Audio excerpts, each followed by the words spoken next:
And we need to be thinking, how do we feel about the people who are asking for help? Do we ever feel like they're less than? The answer probably is no. We actually admire the people in our lives who ask for help because we're like, dang, they're brave. I would have a hard time doing that. And look at that. They're going out there and they're asking for help. We are more likely to root for them and we want to be like them. Confession time. Sometimes I pretend like I have it all together when I definitely don't, because I don't like asking for help. And I think many of us would be in that same camp. A lot of you agree with me. We don't like asking for help because we don't want to be vulnerable just for a short amount of time to let other people know we don't have it all together. And this is a major issue. It's why I'm making this video, because as humans, our number one strength, our competitive edge, we're not the biggest, we're not the fastest, we're the strong. We're not the biggest, the fastest, or the strongest. We're the best at working together. We're the best at sharing our thoughts, at making meaning with conversation, at collaborating, communicating, and creating. All of the greatness, all of the beauty that exists in this world, it's because our ability to work together. So whenever we can't ask for help because we're too scared or we don't know how, that's a major issue. So let's talk about what makes it so hard to ask for help. I want you to know that asking for help is actually a social skill that we can work on and get better at. And also some thoughts I have to help you ask for help. A little framework that you can use. Hopefully you think of it, but if not, you can always come back to this video. My name's Chris. I make videos to help people live more social lives. And I think asking for help is a really important social skill. But why is it so hard? Here's a few of my guesses. Number one, asking for help inherently requires us to be vulnerable, which means we have to take a piece of our armor off. And when we do that, that means we're sensitive. That means we are open to whatever the world brings us. It could be immense pain, but it could also be connection, the thing that we need the most, social connection. I think when we're vulnerable, we're leaving it up to the world, and that's very hard, but we have to be vulnerable. I'm sure you've watched all of the rom-com movies.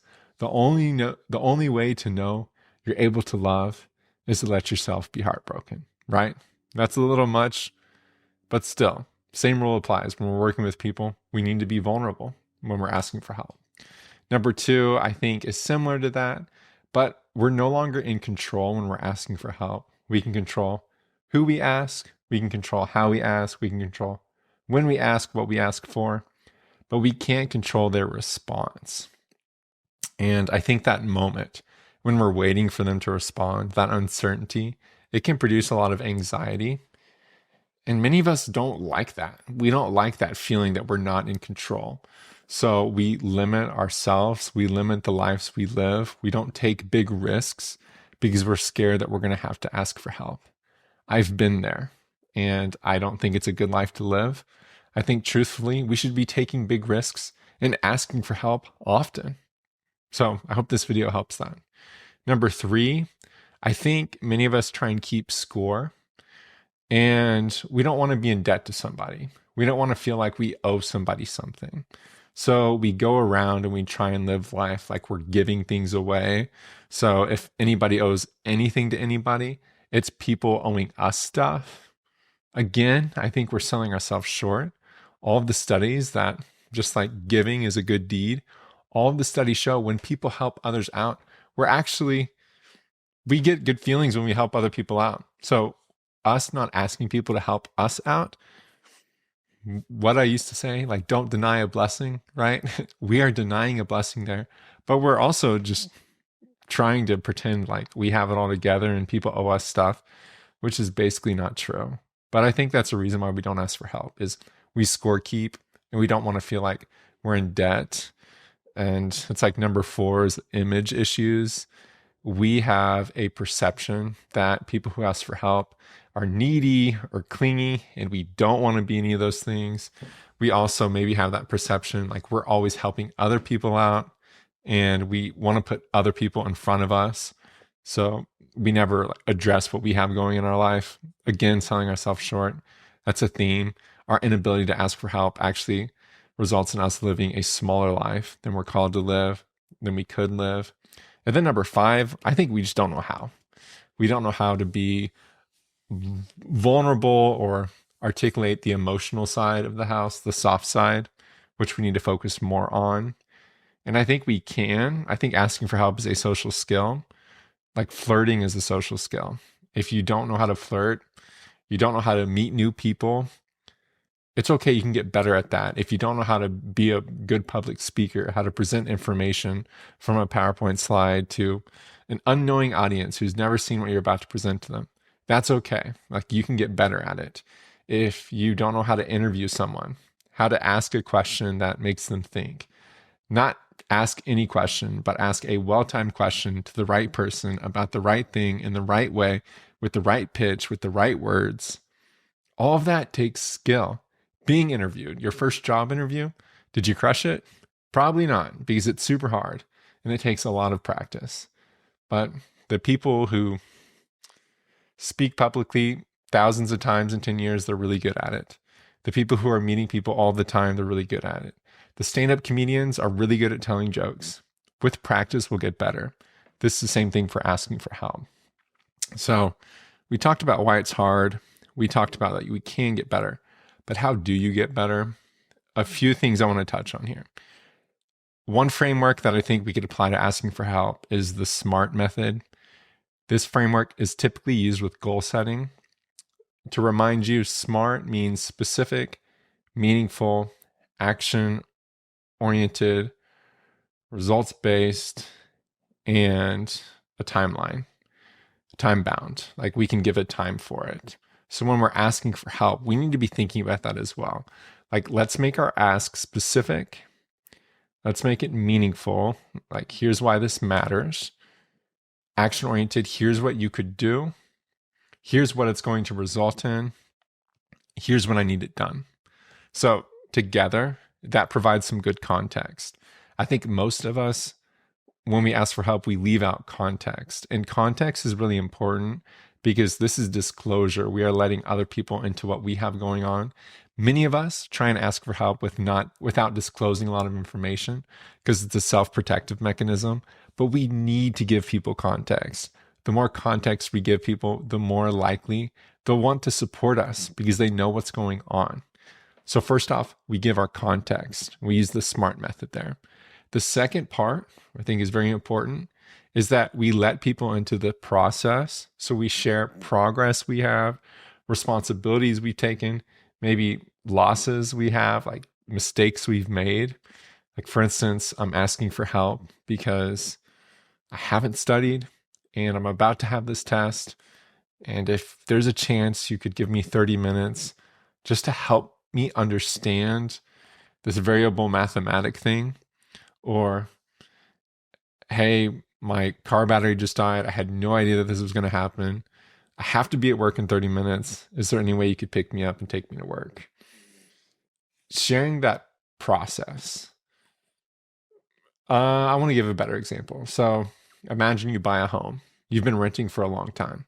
You know you need to make your rent payments to stay in your house. But whenever you buy a home, you think instead of rent payments, I need to make a mortgage payment. So you got that covered. But the first of the month comes, or the first of the year comes, and you get a big property tax bill. And you're like, oh my gosh, I was not expecting property tax. I just thought I needed to pay my mortgage. Well, guess what? We have to pay property tax. Even if you paid off your house, you still have to pay property tax.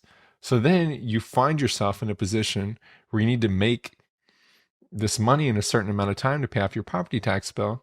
And you're taking stock of everything you have and you're like, oh shoot, I'm not going to be able to make it. So whenever you're asking for help, you have to ask somebody, could you give me a few $100s? That's what I need to cover this margin. And you can share with them, hey, here's what happened. I didn't realize it. Next time I'm going to know.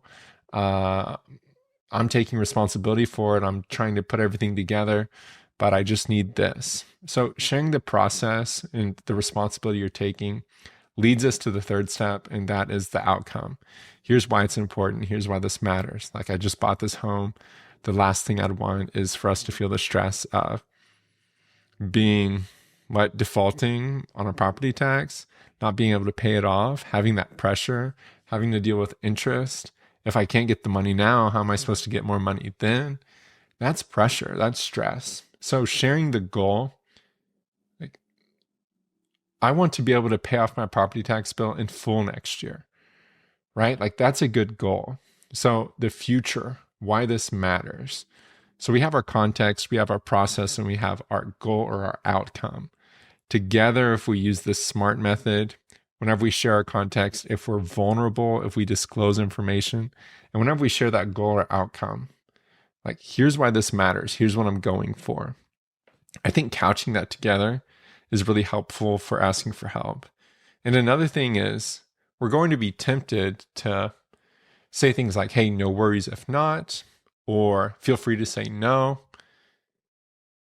That is a natural way to hedge our requests for help. And it can be helpful because it does give people, it's like a leading question. Hey, can you do this? Feel free to say no, right? You are already prefacing the question with the negative. So it can be very helpful, but if it's an urgent thing, if it's actually a meaningful thing, don't say that. Just say, hey, I need help. That's hard because we can't hedge it. We can't try and protect ourselves. We can't try and brace ourselves right then and there. We are open to what's going to happen. And people sense that. People can sense when we actually do need help, and they're a lot more likely to help us. If it's something where you can ask a ton of people, then maybe you can preface it like, hey, feel free to say no, because then you can just ask the next person. But if it's urgent and meaningful, don't let yourself do self-sabotage by not wanting yourself to get hurt, by trying to hedge and self-protect. Put yourself out there for the world. It takes risk, but that's what good relationships are about. That's what makes great communities, and that's what's going to make us live fuller lives, is when we take that responsibility of vulnerability. We have to be vulnerable. Okay, let me make sure I'm not missing anything here, because I took notes, and I've tried not to look at them. Okay, last thing, gratitude. Anytime we ask for help, we need to be grateful. And we need to be thinking, how do we feel about the people who are asking for help? Do we ever feel like they're less than? The answer probably is no. We actually admire the people in our lives who ask for help because we're like, dang, they're brave. I would have a hard time doing that. And look at that. They're going out there and they're asking for help. We are more likely to root for them, and we want to be like them. So know that whenever you ask for help, you're probably going to inspire somebody out there. Thank you in advance, or you're welcome in advance. So keep inspiring and asking for help. And let's create communities where we can ask for help. It's a great social skill that I think all of us should be working on, as is meeting new people. And if you ever move to a new city and you need to make friends fast, I made a video for that. Be sure to like and subscribe on this video. Comment below other videos you'd like to see.